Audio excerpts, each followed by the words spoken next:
Good evening, everyone. I'd like to begin with a story. Imagine two people, both of them 30 years old. Both of them receive 2.4 million in income yearly, and after expenses, they save up roughly 600,000 at the end of the year. Person A takes their 600,000 plus having saved 5 million at the age of 30, puts it in a bank account and saves 600,000 each year. At the end of 30 years, person A has 18 million saved up, plus the 5 million that they would have deposited. Now, there's person B. Person B takes 5 million, makes a deposit on a $12 million land in St. Mary, and uses the 600,000 each year to pay towards their mortgage. Now, after 30 years, that property is worth 39 million Jamaican dollars on a 4% annual yield. Who would you rather be, person A or person B?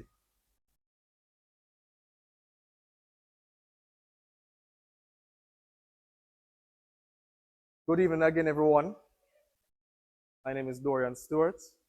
I'm a registered real estate agent and a real estate associate with the Real Estate Board of Jamaica and the Real Estate Association of Jamaica.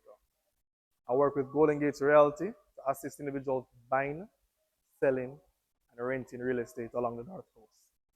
Now, today, I'll be discussing and educating on real estate, going through the benefits of investing in real estate and real estate on a whole, spreading awareness of the purchasing process, and preparing you to navigate the real estate market, even if you don't decide to use me as a realtor. So I don't foresee that happening. Now, I like to keep it short, juicy, and informative. I'll be touching on 9 points. Why real estate? Getting started in real estate, what that process looks like. Understanding the buying process. Learning, understanding the current market. Factors that affect real estate price.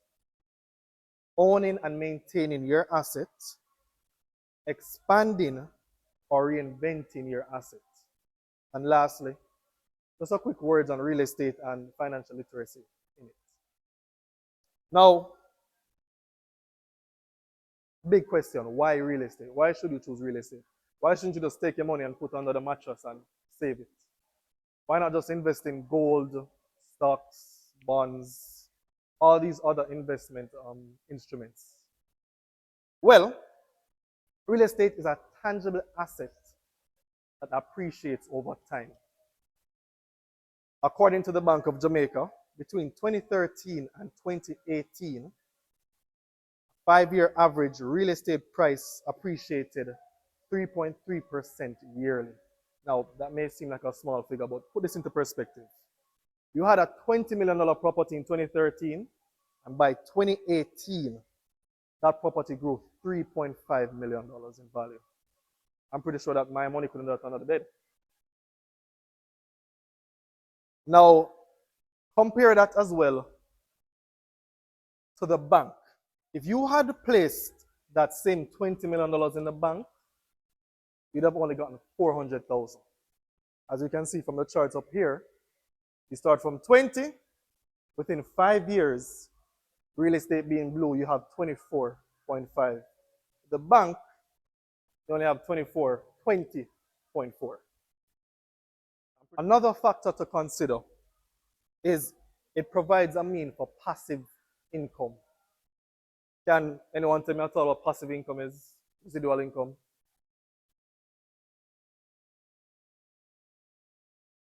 Income that you don't have to physically work to receive. Beautiful. Passive income is basically me going to my bed tonight at 10 o'clock, and when I wake up, my bank account has grown in money. Real estate can provide that. Whether it's equity growing on your property or income from a rental property, Airbnb, real estate has the opportunity to retire you. peacefully, calmly. Another thing is diversification in your portfolio. Now, I'm not going to look at you and advocate that you should only buy real estate. I don't believe in that. I'm a real estate agent. I don't believe in that. You should never put all your eggs in one basket. But this basket is one of the best baskets. Whether it's stocks, bonds, gold, real estate, diversify your portfolio. Now, I wanted to talk about what it will look like if you were to choose to get started. You can reference the paper that I handed out. Now, the first thing that I recommend to my clients is to meet with a professional and have a discussion, or at least meet with your partner if you have proper guidance. Now, when you're meeting with the professional, you're basically structuring your goal, your plan. And I break it down into 3 easy questions. What, how, and when. What are you trying to build? On the paper, it helps you to break down those questions that you'll need to ask yourself. Questions such as, how will this property serve me? Is it a case where you want something that you'll be living in? Is it something that you want to have bringing in income? Or do you just want land to sit down as you want your money to be somewhere secure? These and other questions are questions that you would have to ask yourself, as a professional will also ask you, so you can be decisive with your goals. How? How is a major important question. How will you finance the purchase of this property? Now, as a Jamaican, we have relatively 3 to 4 options. As a first-time buyer, I would say 3. You can either save up your money and buy it cash. You can mortgage it, go into the bank and say, hey, I want to purchase a property. I make this and this monthly, and they would lend you the money to purchase a property.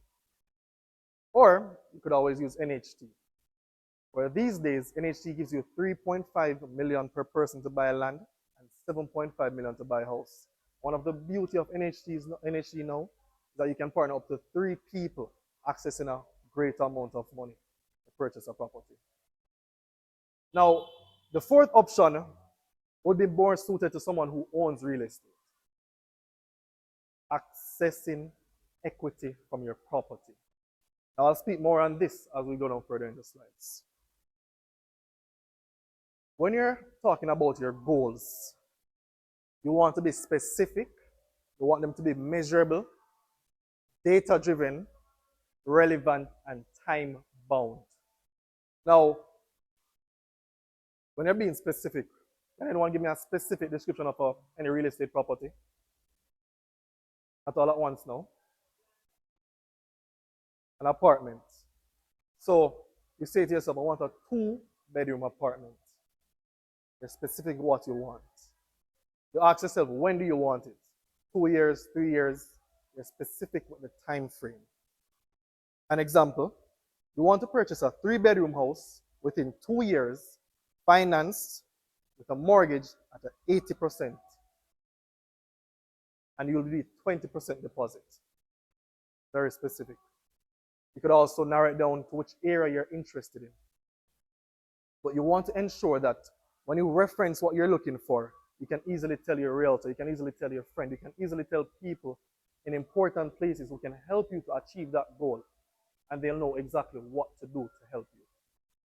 Following me so far? Now, a tip to bear in mind as if you're buying a property for the first time, it doesn't have to be perfect. It doesn't have to be perfect. It doesn't have to be the dream property. It doesn't have to be the perfect property. You don't have to be great to get started, but you have to get started to be great. You start with the first property, you grow equity, you rent it out, you have ways for it to make money for you, and then you move on to the next one. The snowball effect. Now, we'll transition into understanding the buying process in real estate. I break it up into 6 simple steps. Planning, executing, searching for properties, negotiating, making an offer, contract to escrow, and the celebration. Now, planning is the first step that I outlined a moment ago. Meeting with your realtor, discussing what is it that you want, what you're trying to accomplish. Then, you can't just sit on your plan now. How many of us just sit down after discussing we're going to do something and don't do it? A lot of times we don't give it 100%. Write down your plans and execute. Execute with guidance, and this is achievable. Now, executing would be you getting pre-approved if you plan to purchase at the bank, saving up your money, thinking about who you will be using to help you with the transaction, your lawyer, your attorney, surveyor, valuator.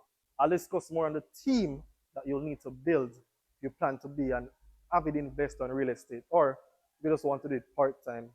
It's good to know these people so you know who can help you through the process.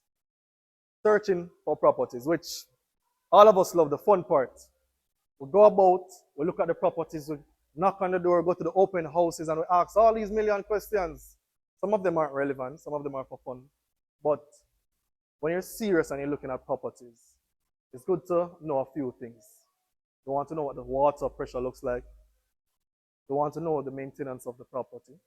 You want to know what the roof is like. If you're buying a house or a structure, that is. Now, you want to know the area. You need to know what is it that you're investing your money into. Real estate being one of the largest purchases we make in our life.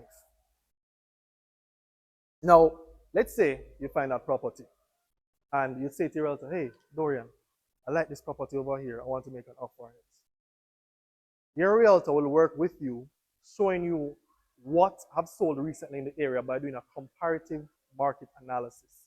I'll speak more on that as we go along. But basically, he'll say, hey, this chair over here, this table over here, sold for $10 million in Greenwich. This desk over here sold for $20 million. If you're purchasing this desk, I would recommend not offering above 22, 21, based on the fact that this, being very similar to that desk, just sold the other day for 20 million. Following me? Now, when you make an offer on a property, the seller has three options. They can accept it, they can reject it, or they can counter based on the price you're offering, the conditions, and so forth. Now, your realtor or whoever is guiding you, or if you have done your own research, you can master the negotiation process. We're going to do a quick activity. Negotiation. I need one volunteer. I need one hand. That one. All right, so you're going to pretend to be a seller. You have, let's say you have this property here in St. Bay, and you're asking $20 million for it. You did sprucing up, you cut the yard, you paint it over, and you ensure that it showed beautifully. Now, I walk past and I see a sign and I say, hey, that man, you know, I like your property. How much you want for it? How much you want for it? Why, that man? On the kind of hard, you know, boss. My best price. My best price. My best price.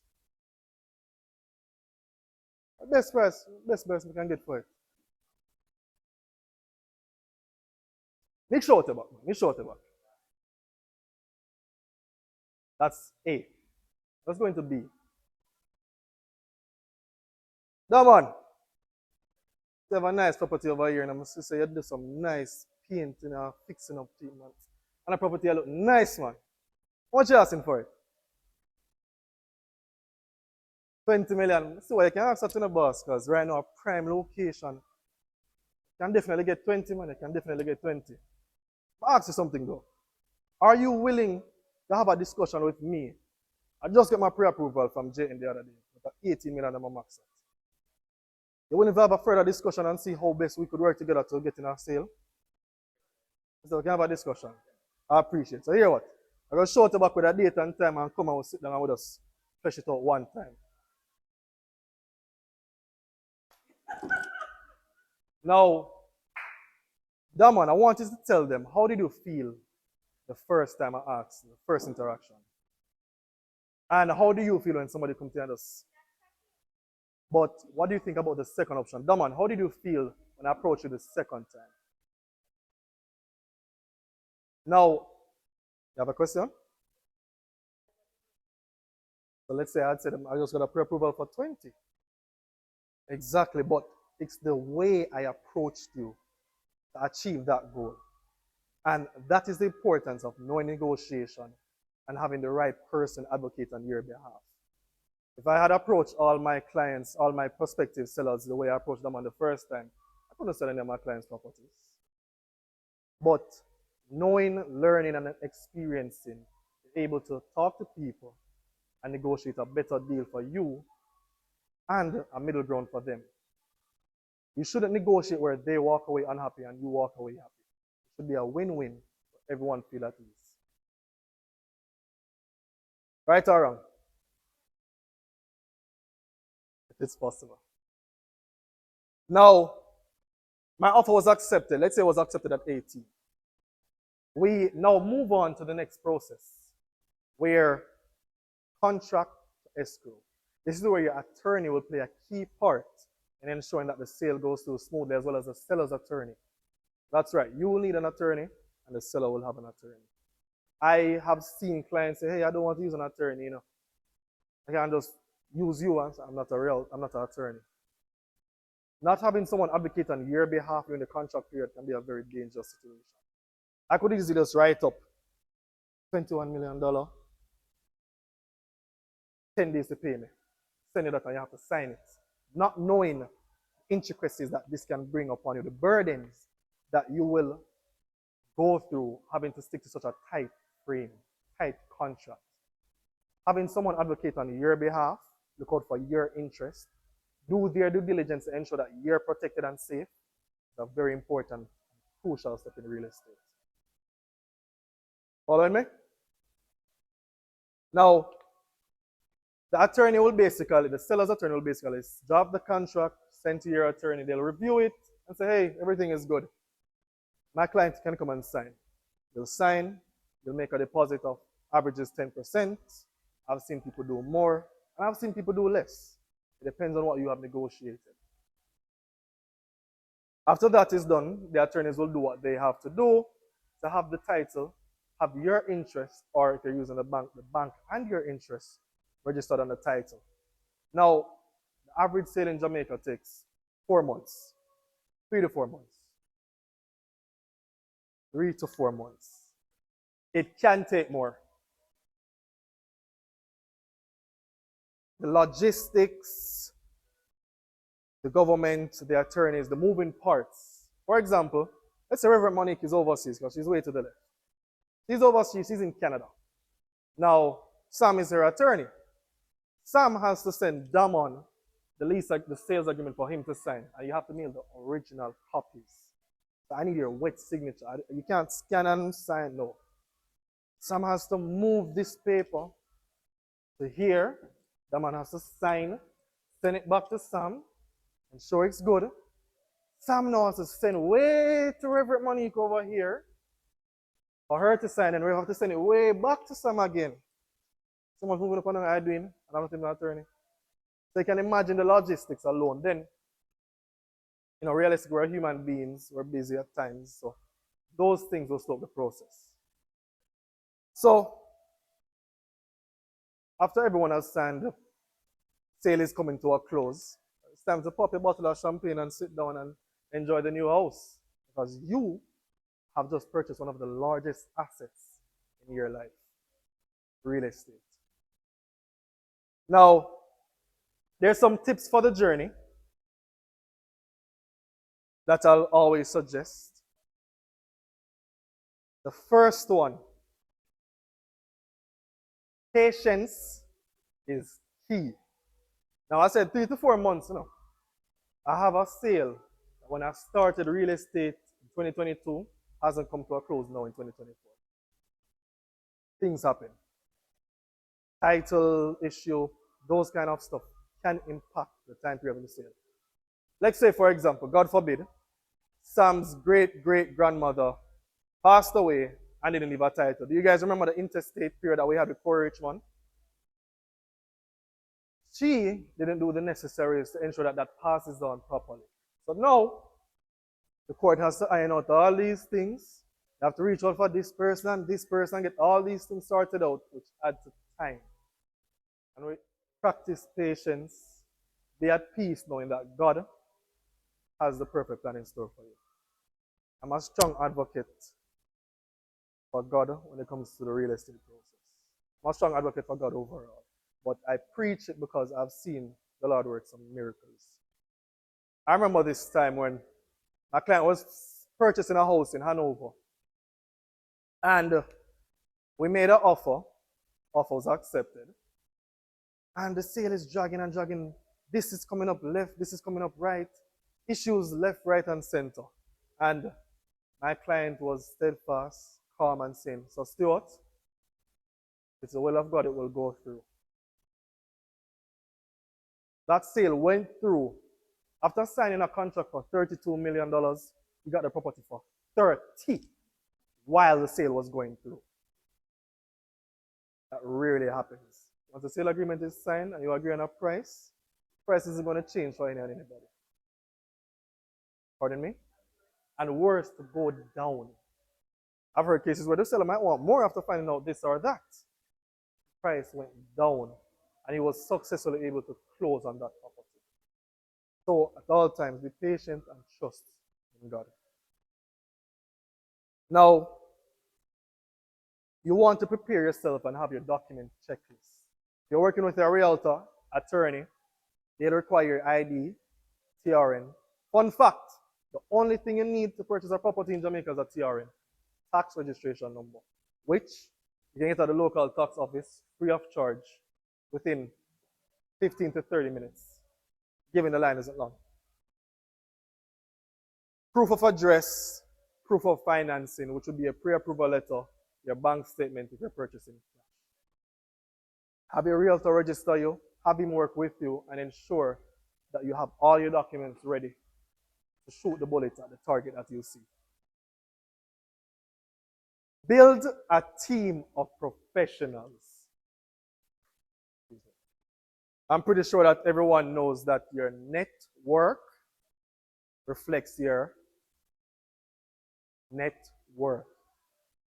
Having a great attorney at your side will push things, will have a fiduciary interest, meaning that they'll have your interest at heart. It's basically a power, superpower.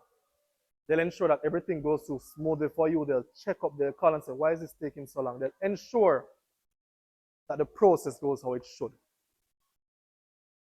Building inspectors. Too many times we purchase a property. I want people to use property. We go to a car. We go to a car mart and the man say, hey, everything is good with the vehicle. Drive out. We didn't choose to go with our mechanic. So what happened? By the time we reach down the road,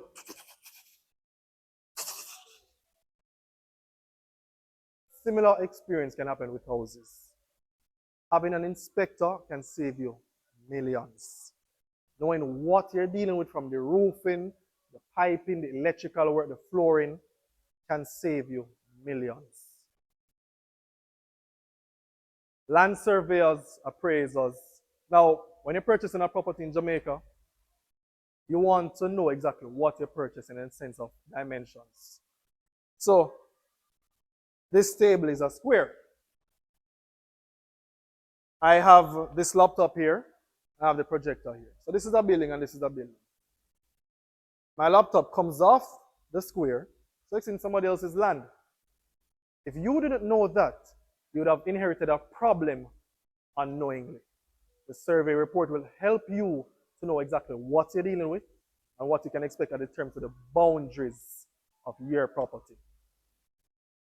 A fact to know as well, you can't purchase a property with a bank if there's a grave or if there's a breach on the property.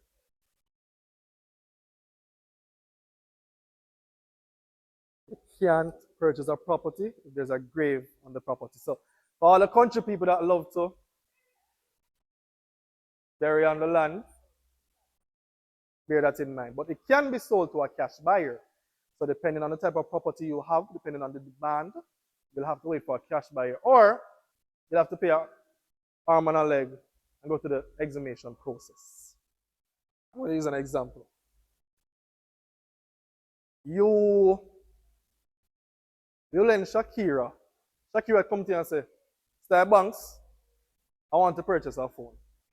The phone is worth $50,000 and it is clean, there are no cracks. If anything was to happen to me, you can take that phone and sell it back for $50,000 and get back your money. But I am going to pay you monthly. But you, after inspecting the phone with Shakira, realize that there's a crack on it. Give her that money to purchase the phone with a crack. Why? Because that depreciates the value and makes it harder for him to sell the same phone with that crack. So the bank will think business. They'll say, why am I going to lend you money to buy something with a grave when Tom Joe over there don't want to live with a duppy? So the bank ensures that it's neutral grounds and they can at any time liquidate and get back their money. Mortgage officers, appraisers. Now, one of the beauty as well with building a team of professionals, if you have a great realtor, that person will have all those people in their books ready to help you to reach that goal. So you don't have to be scrambling around saying, where can I get this guy? Where can I get that guy? A great realtor will say, Sam, here's a list of attorneys who I've worked with. Excellent service. Give one of them a call.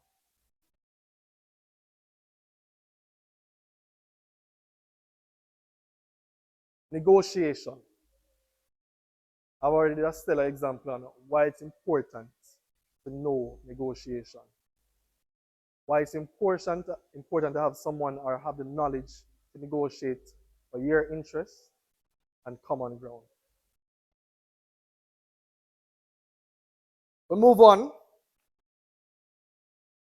So reading and knowing the current market. Now, there are basically two types of markets when it comes to real estate. Buyer's market, the seller's market. Now, in the buyer's market, it looks like this. Everyone here is a buyer. 1, 2, 3, 4, 5, 6, 7, 8. 8 people. And all those chairs behind you are houses. That's over 15 chairs. You, don't even put it up more. 50 chairs. 8 of you and there are 50 chairs. 8 of you and there are 50 houses fit in the description of what you want to purchase. We all know the rule of supply and demand. There's more supply than there is demand. Price decreases. There's more demand than there is supply. Price increases. So the buyer's market is when there's more houses on the market than there is buyers. Now in that market, your realtor will guide you. The professional will guide you to know how to navigate that market. For example, if I know that a brown chair is selling for 20 million and a white and a gray chair is selling for 15 million, another gray chair is selling for 5 million, why am I going to buy the gray one for 20 when I have the option of going over here and paying 5? But if you didn't know that, if your expert hadn't provided you with the information, you just taking up your money and say, oh, take my cash. And run along not knowing that you could have saved $15 million.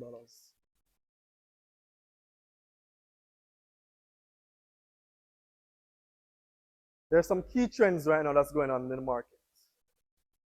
And it's important to be observant or to have a professional who is observant, who is studying, learning the market, seeing what's happening. That way can help you to buy a better cash flowing asset. One of the trends right now is gated communities. One of the all-time buyers in gated communities are returning residents who prioritize safety. When they buy into a gated community at $15 million, 5 years later, Who can guess how much they can sell it back for? Matter of fact, I'll use a real-time example. Drax Hall Country Club. Those houses came on the market for 10, 12 million. And right now, two-bedroom house is selling for 47 million. 47 million. So, people want standard. People want something easy to move into, convenient. And gated community has really taken the market right now. The next thing to consider is Airbnb. Now, according to the Jamaican tourism minister, the Honorable Edmund Bartley, 31% of the visitors who came to Jamaica in 2023 used share economy or Airbnb. We had 4.1 million people visiting Jamaica in 2023. So that's 1.3, and maybe off, going into Airbnb in Jamaica. So your realtor, are you looking at this, learning the trends and knowing that this is where the money is, can help your asset put money in your pocket and achieve the goal of passive income, appreciation, and wealth building through real estate. Now, when you're purchasing, when you're thinking about real estate, you need to be aware of the factors that can affect the pricing. I could have easily, though, left just one thing on this list. Can anyone tell me that the one thing I could have just left on this list and took off everything else? Here's an economical list. Location, location, location, location. Real estate is all about location. All these other factors are affected by location. It's in Jamaica, the location, the economy of Jamaica affecting is the location. Know what type of property you want, know the type of location to find it, know how this will benefit you, and the asset will do greatly for you. Economical conditions, inflation, interest rate. When, share a tip with you guys, share insight. When the country wants you to purchase more properties, interest rates go down. When they want you to slow down and purchase less properties, it goes up. A lot of people just look at it and say, oh, interest rate gone up today, not knowing. One of the things that have affected Jamaica, though, is even though interest rates have gone up and outpriced a lot of the majority of the locals, the diaspora still have advantage of purchasing. However, we have a regulatory body who is partnering with developers and providing new housing solutions. So never lose hope. As long as there's land, there's a way to purchase it. Infrastructure and development. Can anyone tell me a developing area in Jamaica right now? Pardon me? Jacksall developing. Davistown. Anybody else? Lawlands. St. Thomas. I'm gonna stretch St. Thomas. I love Jacksall, don't get me wrong, but I'm gonna stretch St. Thomas. Now, an investor will say, okay, if prices go up because of development, St. Thomas with little development right now, a lot of attention, a lot of investors pumping in money. What will happen if I buy my property now, just buy this piece of land, and wait 15 years when more schools, hospitals, houses come around my property, which is an empty canvas? Can anyone guess? Price will go up and there will be a higher demand for that property. So that is a strategy that a lot of investors use when they're looking for properties. They look in areas that are underdeveloped but are ripe for development. Lastly, supply and demand. I've touched on the buyers and sellers market. Similar concept. More houses there are, and less people there are to buy them, price goes down. The less houses there are, the less houses there are, and the more people to buy them, prices go up. People bid against each other just to accomplish that one asset, that property in high demand. Those four main things are what affects real estate prices. Knowing this, learning this, observing this will help you to know how to navigate and purchase real estate. Now, let's say you bought that property. I hope you didn't buy it with somebody else though. But let's say you bought that property and you own an asset. You own one of the largest purchases a human buys in their life. You need to really know how to own and maintain and protect your property. Some of this may include regular inspections and maintenance, whether it's checking your roof, checking your electrical, the plumbing, spraying your yard yearly for pests, termites. The more maintained a property is, the more it holds the value and the value can grow. I'm pretty sure someone, if there are two houses beside each other, one of them is overgrown, roof leaking, one of them is in pristine condition, which one would you rather purchase? Pay property taxes. Now, you're probably saying, who don't know about property taxes? Who don't know about taxes? A lot of people simply forget. We're in a country where we have a lot of international investors. So you buy an asset and you forget about it. Let's say you purchase a property abroad, you buy an asset, you may have forgotten about it, life catches up. You need to remember to pay your property taxes to avoid and to protect your property. Protect against things like adverse possession. Now, adverse possession is always a fun topic.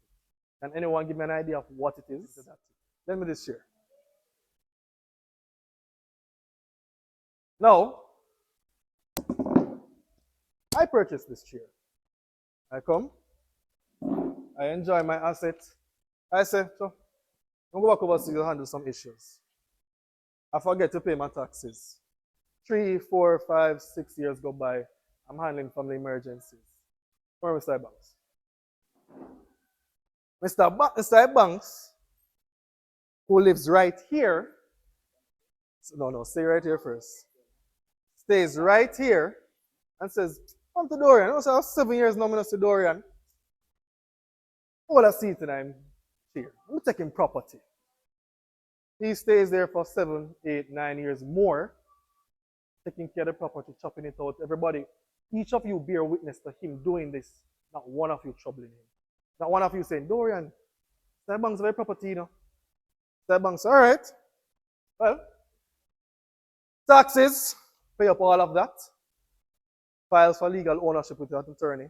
And he has now taken back my property. I come back down. All go on here, so bossy. I have no legal rights. I have given that up. I took too long to watch my property. So protecting, being aware of trespassing, ways you can do this. Putting up a sign on your property, no trespassing. Learning who your neighbors are and saying, Sam, just see anybody go over there, just give me a shout. You know, when I'm coming back from front, just give me a call, you know. Not necessarily, but it will. Everything coming together will help you. Also, regularly maintaining your property, cutting it. If it's land, you're cutting it. If it's a house, you have a weed whacker man come through and cut it. Activity going on in your property. All these coming together. Some saying, Dorian, I see somebody gone in the Aki tree, you know. Say, hey, this who? These things can help you be aware of what's happening with your assets. What's happening with one of the most expensive things that you have purchased in your life. And I'm pretty sure that you wouldn't just buy a $10 million BMW and drive it out and without insurance. So why not insure and have assurance for your property? What, insurance-wise? Oh yes, you can get you have to get insurance.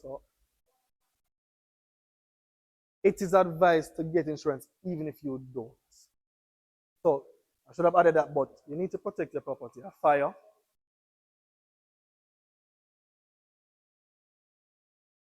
But if it's age, you stand up risk of not getting the insurance unless you invest in it and bring up the value or revamp it. Example, right now in Florida, in the flood, yeah, you can go back. In flood-prone areas, a lot of insurance brokers aren't insuring those properties because it's a bad business. You bought your property and built it in flood zone. Why should I cover that? So be aware of where you purchase your property. So protecting doesn't just start with having it, but it starts from day one of learning the market, knowing the location, doing your research, and protecting yourself from the get-go. Now, learning the covenants of your property. Can anyone tell me what covenants are? Agreements, rules, restrictions, legal binding restrictions to help you maintain order of your property in a specific area. Now, this is a copy of a title. When you purchase a property, you will get a certified copy of this for your possessions. It is important to read your title. If you can't understand it off the back because some of the jargons are, yes, this is a copy of the front page of a title. The volume and folio number to the top left will help you identify as a unique identifier number for your property. If you may not understand the jargons or the terms in the title, sit down with your attorney and discuss them so that you can understand the restrictions. Too many times, I'm going to go back to this example. I build my big mansion and I carry it over somebody else's land. Let me be less harsh. I build my big mansion and I hitch it up on my wall. Now, I'm going to reference one of the covenants. Number 4, no new building or any permanent structure shall be erected within 40 feet of the center line of the reserve road. That means from the center of the road, no building, concrete structure should go within 40 feet. If you do that, you'll be breaching your covenant. If you breach your covenant, the bank won't be lending your money to 1, have someone purchase it, or 2, leveraging the property, meaning taking out an equity loan or taking out a loan against the property because your property has breached one of the restrictive covenants. So the restrictive covenants, learn your property and know how to stay within your rights. No.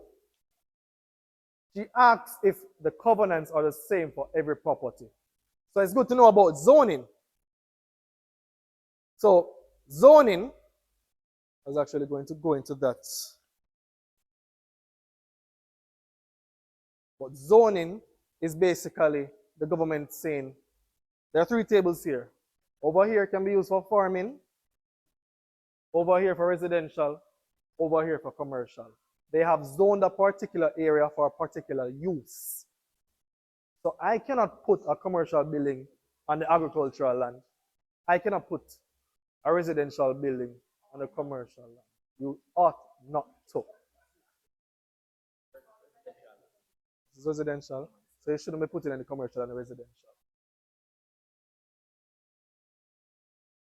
By a seller, yes, that's a great question. So let's say Masdo owns a 100-acre land right by the main road. He submits his development plans to the parish council, and they would then set covenants, and he can also suggest them with his attorney. I won't speak too much on that legal part because I'm not an attorney, but basically they can say, all right, this is the plan I have for it, this is what I would want to be happening here, and thus the restrictive covenants are made based off his plans for that 100 acres of land when it's subdivided and made into smaller parcels for different uses. Following me? Now, you're maintaining your asset, you're protecting it, and you're preserving it. How can you expand and have it make more money for you over time? Well, there are different types of investment strategies. House hacking, a term mostly seen in America, UK. House hacking is basically when I buy this house, this chair, and this table together. Let's call it one house.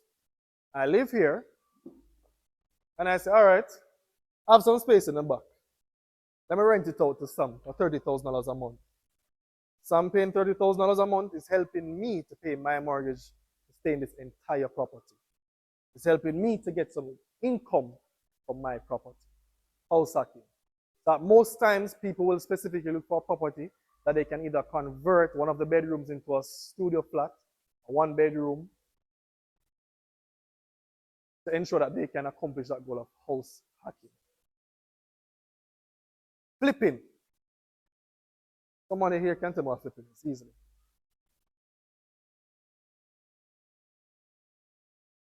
One of the easiest forms of flipping. Buying it, fixing it up, adding value, appreciation, forced appreciation, which is adding value to your property, and then selling it for a higher price. Flipping. Or you got a property at a deal, very good steal, and then you sell it back at market price. Very simple, flipping. So you saw a property, you bought it and said, all right, I'm going to sell it back and get some money. Buy and hold. Do you guys remember when I was talking about St. Thomas? That investor who now came in, bought that empty land and everybody developed around him, sitting on pretty and said, you know, I'll send my daughter to school. Pay for her tuition, buy a new car, buy a next property. I bought this for $5 million. Tom, how much property selling for in the area now? I think it's $60 million for that property now, land alone, 1 acre. I have 5 acres here now, so I want $100 million. Just by buying and holding and waiting for development, Marshall is able to see major profits. Now, of course, this timeline varies based on the property and the development. So ensure to do your due diligence on the history of the specific neighborhood. Income generated. Very similar to the house hacking, but a commercial property can be income generated.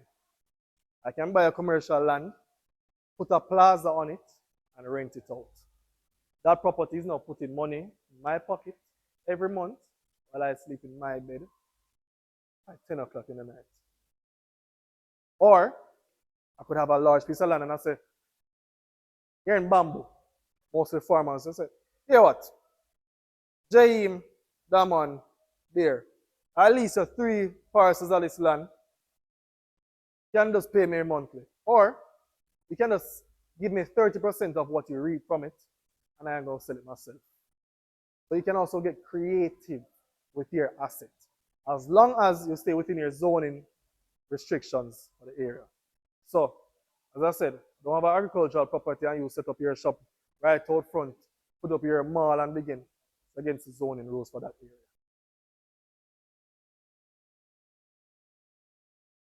Be creative when you have your property. You have a 2-bedroom house, half acre, add a next room to it, rent it out. Repurpose the property for what it is being used for and expand on what it can give you. Add another 2 rooms after a while. Make a townhouse, rent it out. Add value to your property so your property can add more value to you. Start small. Start a small fund. Let's say you had bought an agricultural property similar to what I'm saying.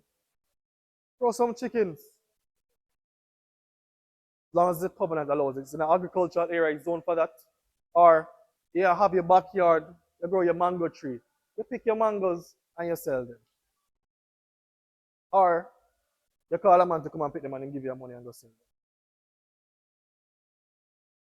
them. Now, of course, that may have restrictions in itself.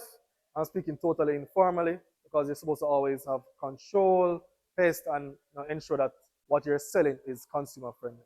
So check your restrictive covenants, check your zone, and ensure that you're following proper health practices. Anything that you do with your property. As I had expressed earlier, follow restrictive covenants. Now, other ways your property can make money for you is equity, taking out an equity loan. Now, equity is basically what you owe on the property and what the property is currently worth on the market. It's the difference. So, you owe $30 million on the property is worth $60 million. You now have $30 million in equity that you can either, one, sell the property and realize that $30 million, or two, take out a loan against it and purchase another property. Following me?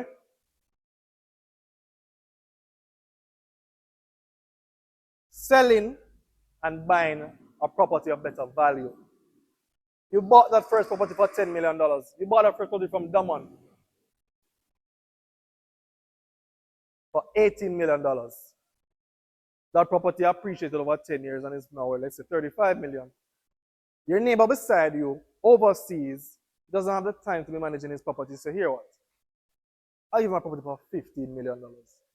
$3 million less than what you purchased it a couple years ago from Dorian. Sell that property that you bought from Dorian and you purchase the one beside you for a fraction of the cost, knowing the value that this property can bring to you and has on the market.